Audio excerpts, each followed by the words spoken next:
Michael, I want to switch now. We're going to talk to the other guy who's running and who seems to be running more and more overtly, and that's President Obama. This week, Joe Biden came out, the vice president, and embraced the attack dog role of the vice president, which is a time-honored tradition.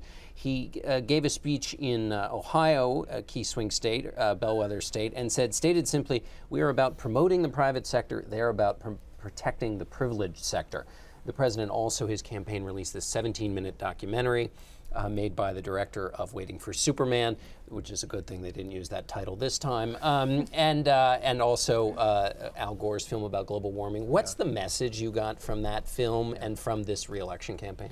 Well, I think the message, the two relate. If I'm not mistaken, Joe Biden was speaking to United Auto Workers rally in Ohio, and people think of the auto bailout as really bailing out Detroit and the state of Michigan. Ohio is tremendously dependent on the auto industry, and there's a lot of UAW chapters in Ohio. So that's very significant, and that goes to the question, to I think one of the key points in the documentary, which is that Obama inherited an economic disaster. We were on the brink, according to this narrative, of a world depression, total chaos, total meltdown, and the president, with all the pressure on his shoulders, fought through, made hard decisions, rescued the auto industry, kept the banks from going under, and prevented a much worse scenario. And so judge him based on the baseline of inheriting a crisis, not on the baseline of the hope and optimism that he was presenting in maybe early 2008, late 2007.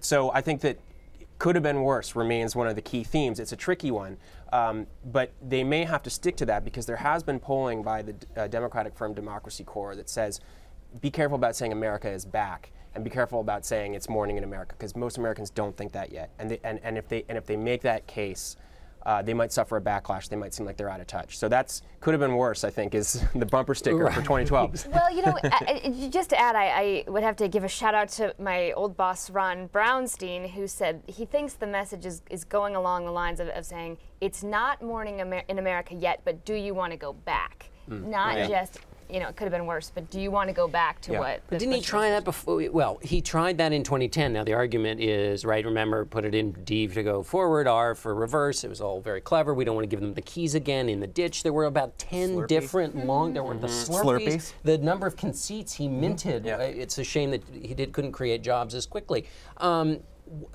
He tried that in 2010. It didn't work. So why is... But he also wasn't on the ballot in 2010. Exactly. Big difference. And that is what you'll hear from the Obama campaign. When you go into any of these states and see the organizations that they're putting together, their organizations are massive and, frankly, incredible. And the Republicans are very far behind. I mean, I just went through Ohio a couple weeks ago and went into a phone bank. And, I mean, they're phone banking every day. When the Republicans push back and say, well, they had a great organization in 2010, their line is, yeah, but the president wasn't on the ballot. Right. And the economic wind was blowing a little differently. I don't know exactly what the numbers were doing at that time because we've had some ups and downs, but I think we're on a pretty clear trajectory at this point that was not clear at that time.